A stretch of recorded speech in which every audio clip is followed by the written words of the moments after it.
नमस्कार मित्रों, मैं राजीव रंजन प्रसाद। भारत के इतिहास को मुसलमान आक्रांताओं के गौरव गाथा की तरह क्यों लिखा गया है?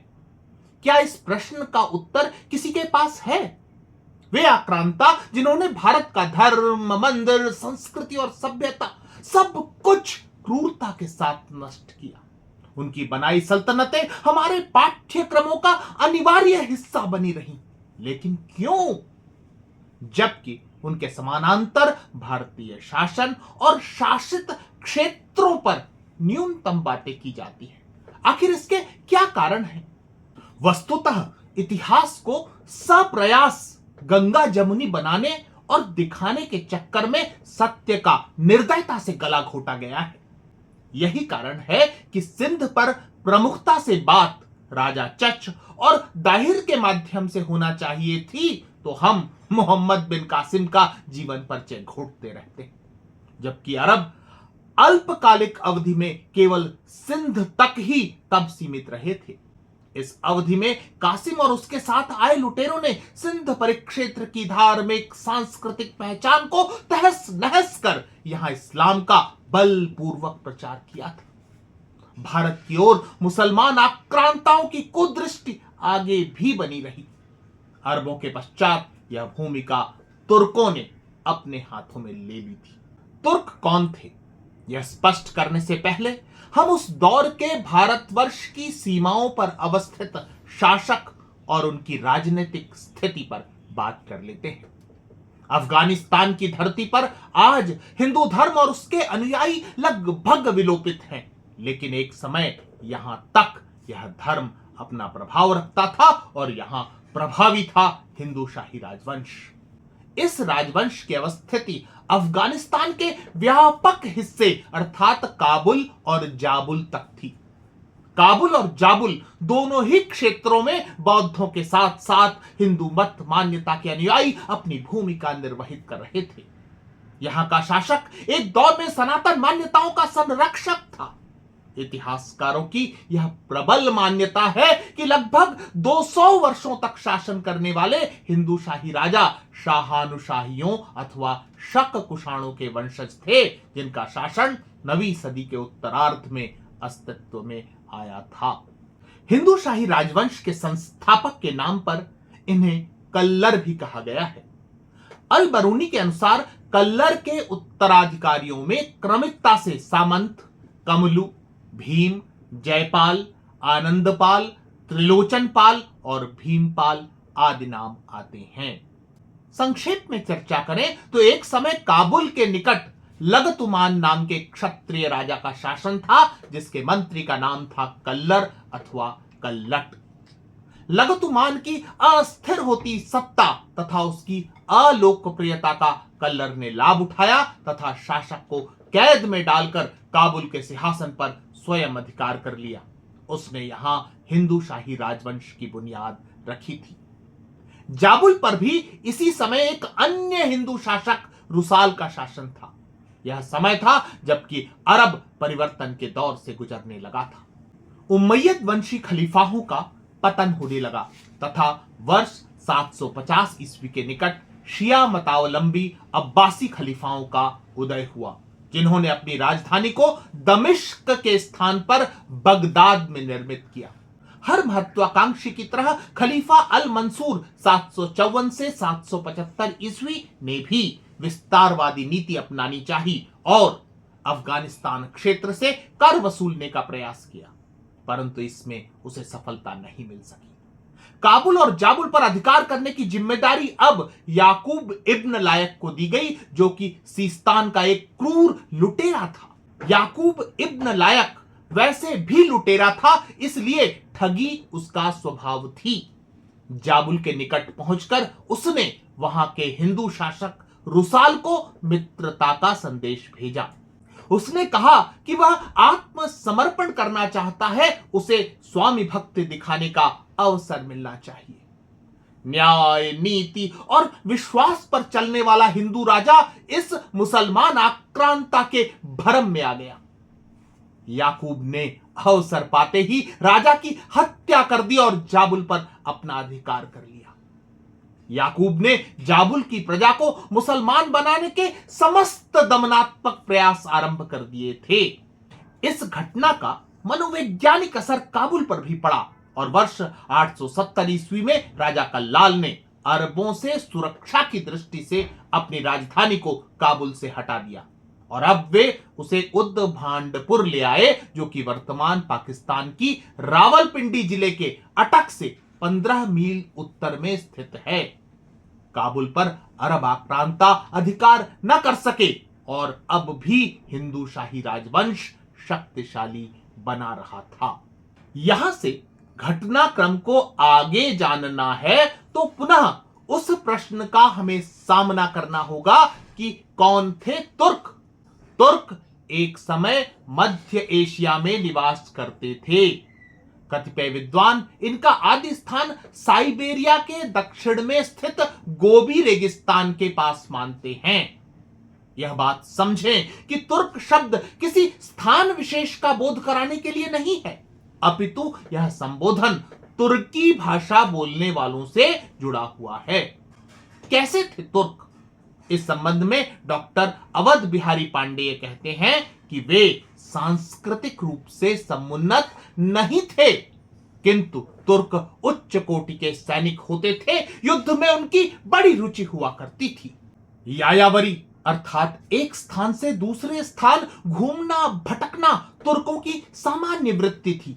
यही कारण है कि घूमते भटकते वर्ष 705 ईस्वी के निकट यह समुदाय अरब आक्रमणकारियों के संपर्क में आया और उनसे प्रभावित होकर इन लोगों ने इस्लाम धर्म को स्वीकार कर लिया। तुर्कों की विभिन्न शाखाएं हैं और उनकी अरब और मध्य एशिया के इतिहास निर्माण में अपनी ही भूमिका है। चूंकि भारतीय इतिहास अध्ययन के दृष्टिगत ये प्रशाखाएं महत्व की नहीं हैं, इस प्रसंग में हम केवल उस एक शाखा की चर्चा करने जा रहे हैं जो अफगानिस्तान की ओर बढ़ी। इनकी ही भारतीय भूभाग में आरंभिक आक्रमणों को करने में भूमिका रही है।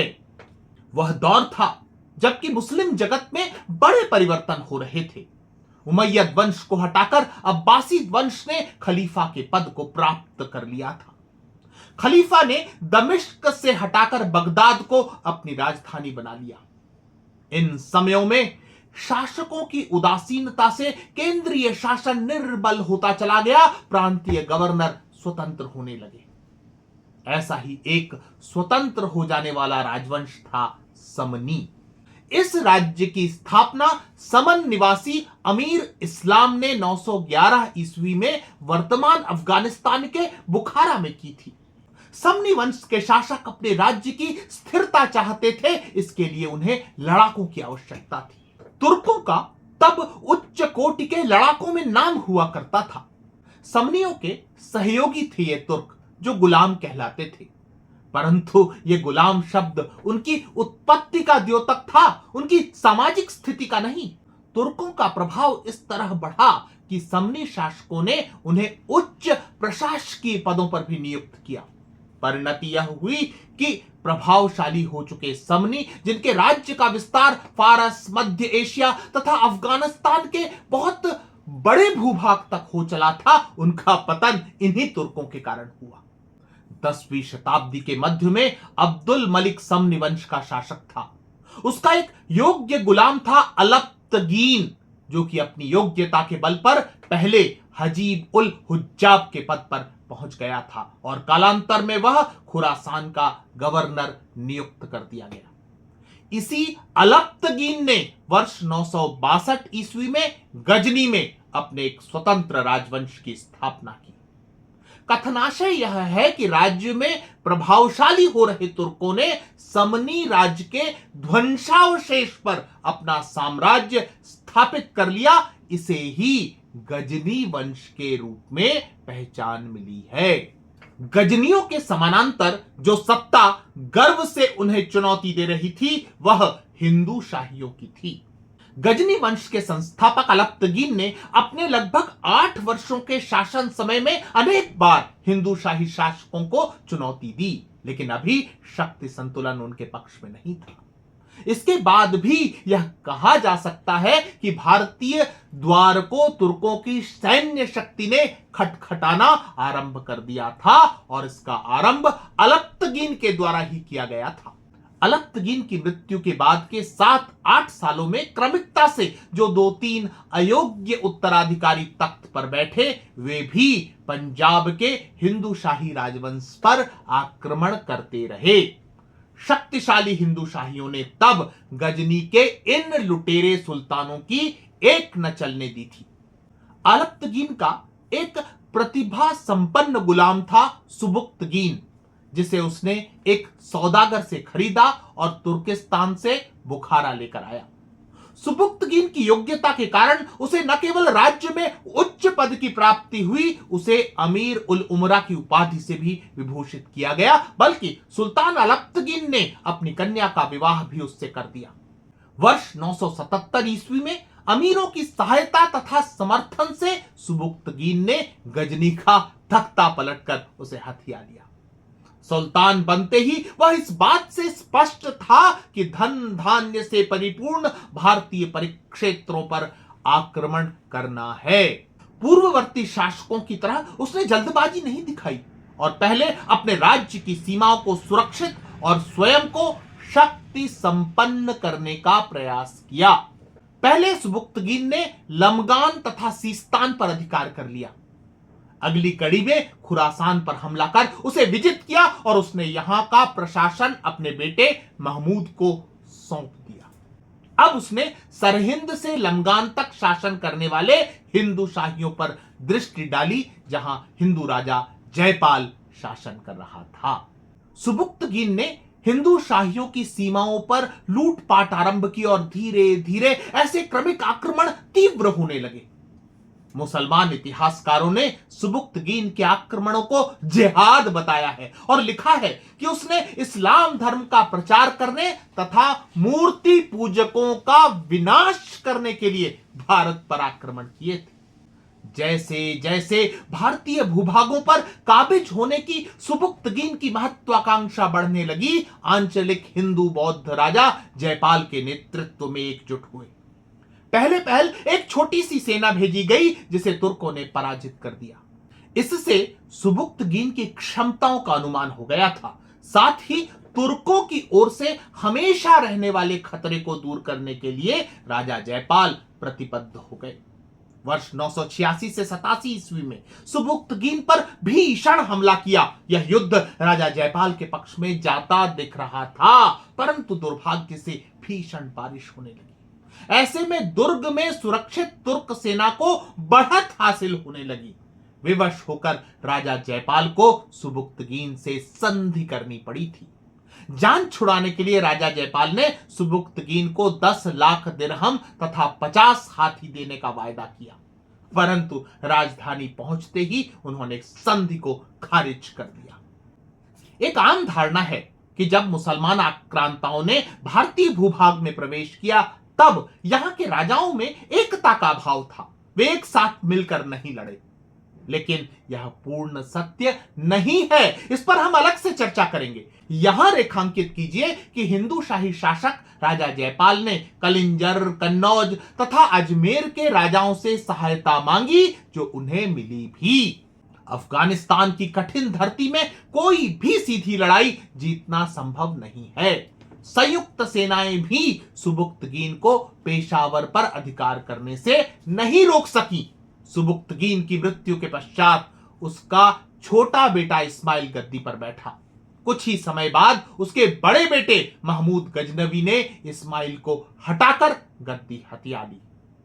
अपने पिता की तरह वह भी महत्वाकांक्षी था। वर्ष 1000 ईस्वी में उसने सत्ता में अपनी पकड़ बनाने के बाद राजा जयपाल के क्षेत्रों में फैलाव करना आरंभ किया। ऐसे ही एक युद्ध में जब महमूद गजनवी ने राजा जयपाल को पराजित कर दिया था, तो उसने उन्हें अत्यधिक अपमानित किया। उनके गले की माला और आभूषणों को भी उतरवा लिया गया। इस अपमान से राजा जयपाल गहरे अवसाद में चले गए। वर्ष 1002 ईस्वी में उन्होंने महमूद के हाथों मिली एक पराजय से क्षुब्ध होकर अपने बेटे आनंद पाल को सिंहासन सौंप दिया और स्वयं को जलती हुई चिता में झोंककर आत्मदाह कर लिया। मित्रों, यह विषय सुबुक्तगीन पर केंद्रित था कि हम भारतीय परिक्षेत्रों में होने वाले आरंभिक आक्रमणों की पृष्ठभूमि को इस तरह समझ सकते थे। सुबुक्तगीन के बाद महमूद गजनवी ने तख्त संभाला, जिसके कुकृत्यों पर एक विस्तृत कार्यक्रम मेरे चैनल पर उपलब्ध है। हिंदू शाहियों ने राजा जयपाल द्वारा आत्मदाह किए जाने के बाद भी अपना संघर्ष जारी रखा था। हिंदू शाहियों पर विस्तार से एक कार्यक्रम मेरे चैनल में उपलब्ध है, उसे भी देखा जा सकता है। संक्षेप में यह कि वर्ष 1002 ईस्वी में राजा जयपाल की मृत्यु हुई, लेकिन वर्ष 1026 ईस्वी में जाकर तुर्कों को हिंदू शाही शासित क्षेत्रों पर निर्णायक रूप से अधिकार करने में सफलता मिल सकी थी। इस तरह वर्तमान अफगानिस्तान पाकिस्तान के व्यापक क्षेत्रों में प्रभाव छोड़ने वाली हिंदू शाही सत्ता का अंततः समापन हुआ और तुर्कों को इस भारतीय भूभाग में पदार्पित करने का अवसर मिला। धीरे धीरे तुर्कों ने भारत भूमि की शांति, सुख, चैन और समृद्धि को नष्ट कर दिया। उन्होंने यहां की संपदा को ही नहीं लूटा, सांस्कृतिक सौष्ठव को भी कलंकित कर दिया। तुर्कों की कलंक गाथा पर आगे भी बात जारी रहेगी। मित्रों, आज इतना ही। फिर मिलता हूं ऐसे ही किसी ऐतिहासिक संदर्भ के साथ। अगर आपको मेरा ये चैनल पसंद आ रहा है तो कृपया इसे सब्सक्राइब करें। आप इस प्रस्तुति को लाइक या शेयर भी कर सकते हैं। नमस्कार।